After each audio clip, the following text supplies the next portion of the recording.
Hi folks, my name's Guillotine, and welcome to The Gaming Guillotine, where I extol the excellent and execute the poorly executed. And speaking of poorly executed, you should really see my finances after I did that PC build. I guess you could say this is something of a follow-up video from last week, where I recounted my introduction into the world of making gaming computers. Since then, I have been suffering from a bit of a writer's block and haven't really been playing anything new, so this week I figured I'd relay some of the most important things that I am now aware of, having taken the plunge. So without further ado, here's 6 things I learned from my first PC build that you may want to keep in mind if you want to try it. 6. Know what you want to do with the computer beforehand. I don't imagine that it would be terribly difficult to say that most of you watching this right now are some degree of gamer. However, even that may not be enough to know what kind of machine you want to build. Are you looking to play modern AAA titles? Maybe you're more focused on esports games. It's important to differentiate because esports games are made to run on really modest hardware, and most indie titles don't require anything near bleeding edge. Do you want to play Call of Duty? Because you're going to need an entire separate drive just to store that mother 320 gig? Maybe you're looking beyond games. What about editing videos or using your computer for work to do things like run physics simulations or rendering? You may need an entirely separate series of components. Unless money is not a concern for you, something I think most would love, you do not need to go for the latest tech. It's far more productive and efficient to aim for what you know you need now, which can also help you with the next thing I learned. Number 5. You need to set a budget and try to stick with it.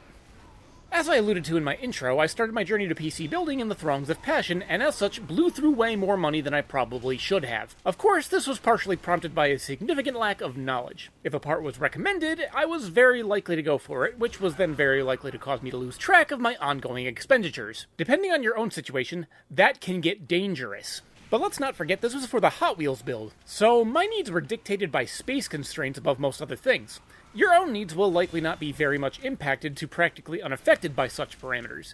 Instead, what are you playing or doing? Very few things need to be the latest and greatest in components, so instead look at a game or app you intend to use. Look at the recommended specs and see if you can make those work within your monetary constraints. And don't be afraid to compromise. Piecing something together within your means is like a puzzle, and you don't need to source everything brand new. Fortunately for me, I mostly kept my purchases at the eBay auction, so I often came in lower than MSRP, which leads nicely to... 4. Deals are everywhere, just look for them. While the easiest method may be to go on Amazon or Newegg to get parts, as they say, the fun is in the hunt. Do you want to build a PC from scratch? Well, then you'll need a case. And I can tell you right now, I've been given tower cases, although slightly older, just for asking around. I mean, one of my graphics cards I pulled from a tower that was set to be thrown away, and all it needed was a few minutes of, deep cleaning. It's nothing too special, a Radeon RX 550 with about 4 gigs of VRAM. Nothing bleeding edge, but it'll play all esports titles quite competently at 1080p.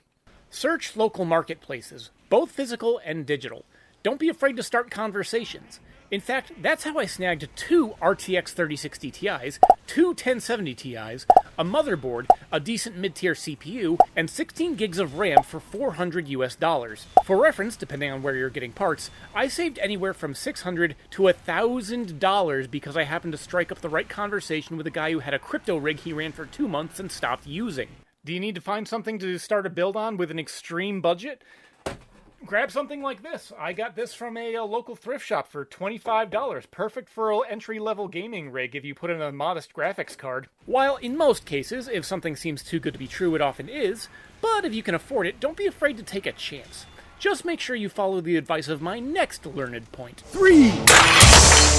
Take steps to make sure you don't get scammed. For this one, I'm going to tell you a story. While acquiring parts for the Hot Wheels build, I was looking into a few different graphics cards. One I looked at and purchased was a new GTX 1070. That new detail is important for later, so hang on to that. I ordered it from a seemingly reputable seller on eBay. A few days passed and it arrives. Immediately, I notice things are off. The port protectors are mismatched or missing, and the anti-static bag isn't sealed. Seeing those details, I break out my tools and remove the plastic heat shroud. The card was not new. It was used. Not only was it used, it was crusty. What followed was a flurry of messages between me and the seller. Eventually, I agree to test the card. If it works, he agrees to refund the price difference between a new and a used card. I hook it up, power on, and nothing. No picture, and the fan simply wiggled a bit. I message the seller again, and the return is arranged. I ship it out, and follow updates until it arrives back to the seller. Expecting the refund, I then get a notice from eBay. The refund is being contested, but the reason was not shared. Fortunately, eBay has rather robust buyer protections, and since all my chat logs, photos, and grievances were logged in the eBay app, my butt was covered. A few days later, I get my full refund. The takeaway is don't be afraid to test and fully utilize buyer protections. Although, for a final kick in the nuts, I left a neutral review to the seller after everything was said and done. He disputed that, claiming I was out of line for dismantling the card. Removing the plastic shell would in no way, shape, or form change my chief grievance in that it was a used card when you advertised it as new, and it would not stop the card from functioning on a basic level. So, if you'll indulge me in some of the more vulgar King's English, get fucked. Number 2. Don't be afraid to ask for help or advice. Again, as alluded to in my Hot Wheels PC video, I had some help in getting used to the handling and messing with an open PC. There is definitely an intimidation factor at play for those not familiar, but a guiding hand can heavily mitigate that. If you have a friend who knows what they're doing, just ask. If you don't, turn to forums or social media groups. I'm part of a Facebook group that has been a tremendous help for advice and serving as a collective knowledge base. Chances are, even if you don't want to do that, there are guides on YouTube that will serve the purpose for most anything you may need to reference. 1.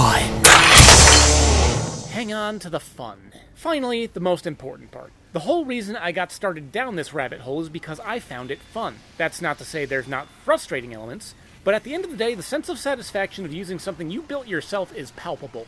Plus, finding challenges in unique builds is becoming really interesting for me. At the moment, I'm contemplating doing a rat rod build based off one of those slim workstation PCs that were at the thrift shop. Long story short, if I didn't like it, I wouldn't be doing this. You know, if you want to try it out for yourself but you're not certain if you'll like it, start off slow, set modest budgets, upgrade current computers, research parts, and most of all, don't be afraid to experiment and don't be afraid to fail. You know, go at your own pace and keep the fun in it. That's honestly the biggest takeaway. So, if you'll excuse me, I have some parts that I just got that I need to install. Hey, thanks for sticking around all the way to the end. Remember that I give away Steam keys with my regular weekly uploads, and all you have to do to enter is leave a comment and have contact info on your YouTube profile. But as always, thanks for watching and keep your head on your shoulders.